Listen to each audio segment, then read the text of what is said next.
Bonjour à toutes et à tous et bienvenue à cette nouvelle édition du Monday Report de Bourdier. Au niveau économique, la semaine dernière, nous avons eu la publication de la confiance des directeurs d'achat aux États-Unis et en zone euro. Aux États-Unis, la confiance dans le secteur manufacturier remonte légèrement en novembre. Mais c'est surtout dans les services que nous avons eu une bonne surprise avec un redressement plus important qu'attendu. En revanche, en zone euro, les déceptions s'accumulent. La confiance dans les services recule assez fortement et rejoint celle du secteur manufacturier en territoire de contraction sous le seuil de 50. Au final, l'écart entre la dynamique américaine et européenne se creuse en faveur des États-Unis.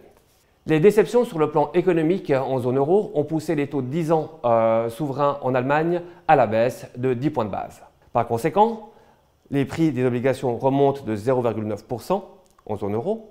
Les obligations en dollars américains progressent plus modestement de seulement 0,3%.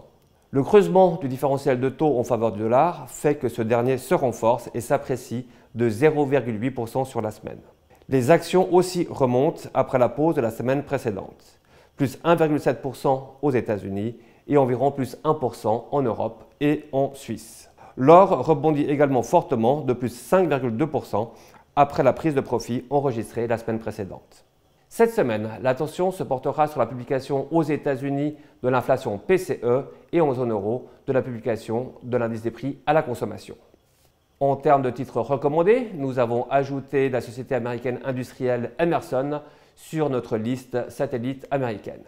La société a procédé à une transformation de son portefeuille d'activités et est, d'après nous, bien positionnée pour profiter de trois grandes méga-tendances: la relocalisation, la transition énergétique et la digitalisation de l'industrie. C'est tout pour aujourd'hui. Je vous remercie de votre attention et vous dis à la semaine prochaine.